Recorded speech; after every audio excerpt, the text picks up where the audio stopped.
I know this might be a little late, but good evening, parents, guardians, teachers, and the incredible class of 2026.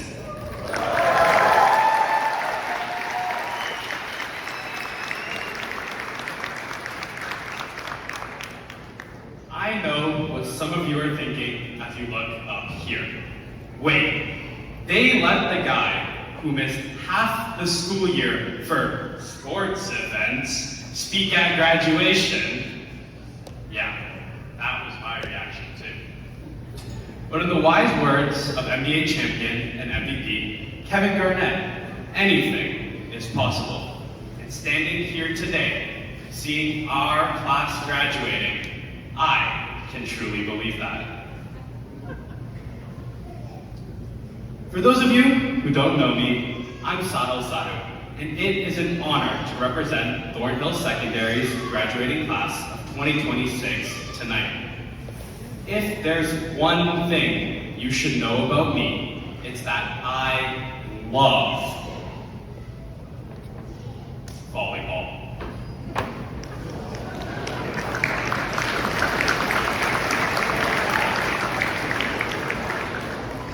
So, to use the high school education I apparently now have, I'm going to apply strong literary elements and show you guys that our high school journey was like a game of volleyball. In a typical volleyball game, a good bump starts the play by building a foundation. Then comes the set, which prepares an opportunity. And finally comes the spike, where all that preparation is put into action. In grade 9, we learn to bump.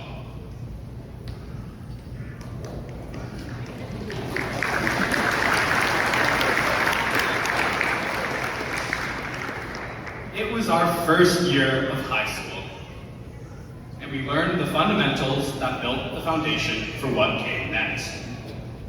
I still vividly remember walking into TSS for grade 9 orientation, nervous, uncertain, and only knowing a handful of people from my elementary school.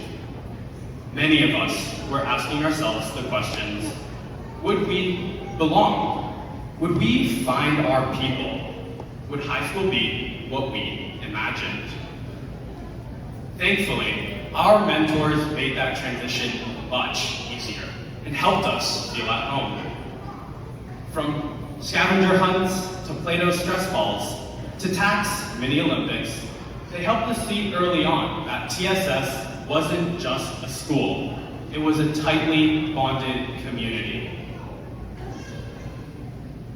I remember walking through that first club fair and being completely blown away. Did you know there are 37 clubs at Thornhill? There truly is a place for everyone. Although, if we're being honest, the most popular clubs were always just the ones giving away free food. Grade 9 was full of firsts.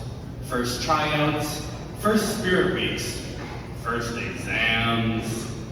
It was the first real glimpse of everything high school had in store for us.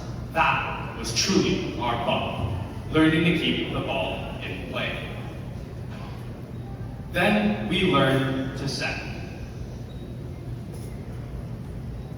Setting is all about positioning the ball in the air to run your offense. Grades 10 and 11 were all about positioning ourselves for success. We built community through moments that brought us together. The adrenaline of semi-formal, the amazing athletic banquets, the chaos of school carnivals, and the incredible talent showcased at our open mic nights, school plays, and seasonal concerts. Headlined by, of course, the legendary moment a guitar flew across the stage, scaring everyone half to death. But somewhere along the way, in grade 11, something shifted. It was the moment we collectively locked in. And for the first time at TSS, I saw our whole class actually working hard. And I swear, we were the ones doing the work. Those 2 years were the ultimate setup, putting the ball exactly where it needed to be. Then, bam! In grade 12, everyone came out swinging for the spike. Senior year was our time to dive in headfirst and leave our best impressions. We felt that energy everywhere, from our fantastic prom to screaming our lungs out at cafeteria karaoke, dressing up for Spirit Weeks, and navigating the nerve-wracking world of post-secondary applications. And, excuse my profanity, J-O-B interviews.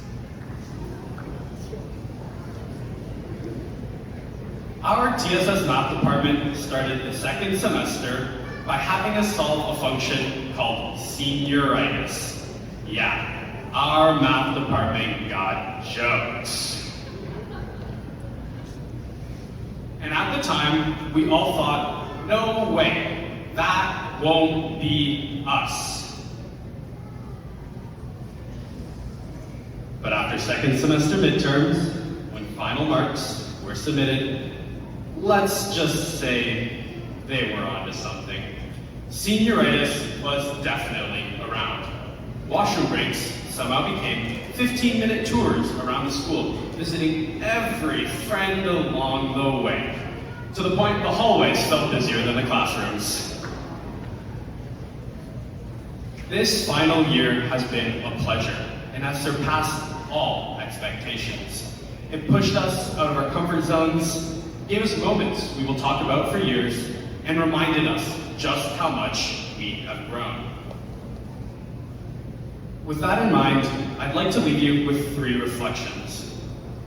First, failure is a cost of success.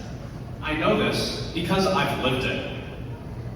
I wanted to follow my older brother, Ishan's footsteps and join my elementary school volleyball team. So, I tried out in grade 4, and I got cut. Failure. I tried out again in grade 5, and I got cut again. Failure. But eventually, I made the team in grade 8. In high school, I was able to join the varsity volleyball team in grade 9, and even be selected to be a part of the starting lineup. And later on, in grades 11 and 12, I was selected to be team captain. That journey taught me this crucial lesson. The people who succeed aren't the ones who never fail. They're the ones who can keep getting back up. Deuxièmement, secondly, cherish your community. Just a few weeks ago, our school hosted the School Carnival to help raise money for 360 Kids, a non-profit organization that provides housing for at-risk youth. This event also brings about the once-a-year golden opportunity to pie our wonderful teachers in the face. But you know, for a good cause. And that's what makes moments like that so powerful. They show us what happens when a community comes together. We can accomplish more than we ever could alone while still having fun along the way. So wherever life takes you next, don't stand on the sidelines. Join in, give back, and be a part of something bigger than yourselves. And lastly, stay curious. One of my early inspirations in life was Curious George. Why? He was curious. He reminds us that throughout our time at TSS, we've all had moments when a question sparked our interest, a class introduced us to a new idea, or a conversation made us see something differently. Those moments of curiosity pushed us to explore, to learn, and to grow. So, stay curious. Keep asking those questions. Keep exploring new ideas.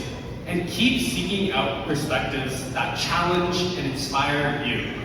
Because no matter how much we've accomplished today, our greatest growth will come from recognizing that there's always more to learn. And now, somehow we're here at the final game, or the final whistle, the end of the game. At the end of every volleyball game, the team comes together for a huddle, high five, and to give kudos. And I think we should do the same today. So on behalf of the class of 2026, I want to take a moment to thank all our administration, teachers, and support staff. Your enduring dedication to our learning did not just help us reach graduation, but your continuous efforts in our extracurriculars, sports, and your life advice has shaped who we are beyond the classroom. We want you to know it does not go unnoticed.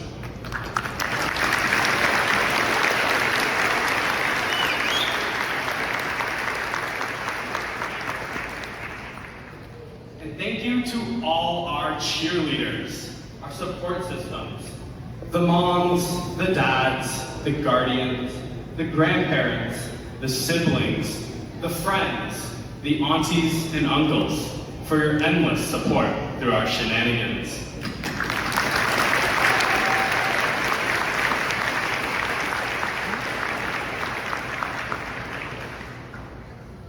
As we leave high school and step onto new courts, campuses, and opportunities, the lessons TSS have taught us remain the same.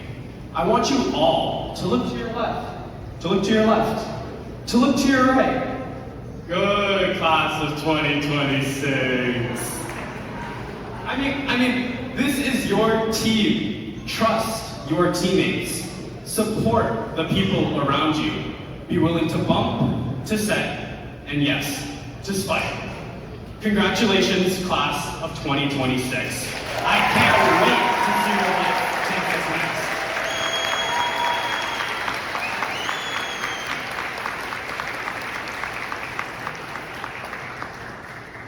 Tigers on top.